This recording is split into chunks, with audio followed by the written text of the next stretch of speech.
Wife of Taneja കഴിഞ്ഞ കുറച്ച് ദിവസങ്ങളായി ഇന്ത്യൻ ടെക് ലോകം ചർച്ച ചെയ്യുന്ന പേരുകളിൽ ഒന്നാണിത്. 2023 മുതൽ ടെസ്ലയുടെ ചീഫ് ഫിനാൻഷ്യൽ ഓഫീസറായ ഈ ഇന്ത്യക്കാരൻ കഴിഞ്ഞ വർഷം വാങ്ങിയ ശമ്പളം എത്രയാണെന്നറിയാം? 139.5 മില്യൺ ഡോളറാണ്. അതായത് 1200 കോടിയോളം രൂപ. 2024 ഗൂഗിളിൽ സുന്ദർ പിച്ചയ്ക്ക് കൊടുത്ത ശമ്പളം 91 കോടിയാണ്. മൈക്രോസോഫ്റ്റ് സത്യ നദലയ്ക്ക് നൽകിയത് 675 കോടി. ഈ തുകയേക്കാൾ എത്രയോ വലുതാണ് വൈഭവ് സ്വന്തമാക്കിയത്. ഇതോടെ ഇന്ത്യൻ ടെക് ലോകത്ത് ആരാണ് വൈഭവ്, എന്താണ് വൈഭവിന്റെ ജോലി എന്നൊക്കെയുള്ള ചർച്ചകളാണ് നടക്കുന്നത്. ആരാണ് Vaibhav Taneja?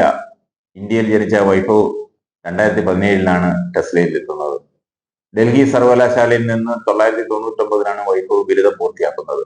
Institute of chartered accountants of ഇന്ത്യയിൽ നിന്ന് ചാർട്ടേഡ് അക്കൗണ്ടൻസിയും 2006 സർട്ടിഫൈഡ് പബ്ലിക് അക്കൗണ്ടന്റും പൂർത്തിയാക്കി. 2016 ടെസ്ല ഏറ്റെടുത്ത സോളാർ സിറ്റി എന്ന സോളാർ എനർജി കമ്പനിയിൽ നിന്നുമാണ് 2017 വൈഭവ് ടെസ്ലയിൽ എത്തുന്നത്. അവിടെ അദ്ദേഹം ആദ്യം വൈസ് പ്രസിഡന്റായും പിന്നീട് കോർപ്പറേറ്റ് കൺട്രോളറായും സേവനമനുഷ്ഠിക്കുകയും 2 കമ്പനികളുടെയും അക്കൗണ്ടിംഗ് ടീമുകൾക്ക് നേതൃത്വം നൽകുകയുമായിരുന്നു. സോളാർ സിറ്റിയിൽ ചേരുന്നതിന് മുമ്പ് പ്രൈസ് വാട്ടർ ഹൗസ് കൂപ്പേഴ്സിൽ 17 വർഷത്തെ സേവന പരിചയം വൈഭവിനുണ്ടായിരുന്നു.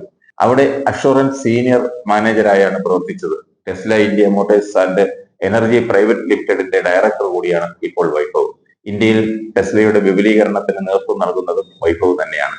ധനകാര്യം, അക്കൗണ്ടിംഗ്, ബഹിരാഷ്ട്ര തലത്തിലെ പ്രവർത്തനങ്ങൾ എന്നിവയിൽ 2 പതിറ്റാണ്ടിലേറെ പരിചയസമ്പത്തുള്ള തനേജ ടെസ്ലയുടെ സാമ്പത്തിക തന്ത്രത്തിലും ആഗോള വളർച്ചയിലും ഒരു പ്രധാന പങ്ക് വഹിക്കുന്ന ഉദ്യോഗസ്ഥനാണ്.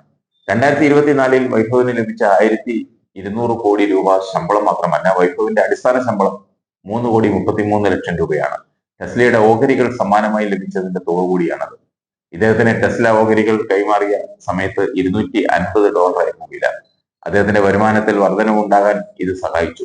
ഇലക്ട്രിക് വാഹന വ്യവസായം കാര്യമായ തടസ്സങ്ങൾ നേരിടുന്നതിനാൽ വിൽപ്പനയും ലാഭവിഹിതവും കുറയുന്ന സാഹചര്യത്തിൽ കടുത്ത വിപണി മത്സരങ്ങൾ, പ്രതിസന്ധികൾ നേരിടുന്നതിനാൽ ടെസ്ലയെ സംബന്ധിച്ചിടത്തോളം ഈ ഗണ്യമായ ശമ്പള പാക്കേജ് നിർണായകമാണ്.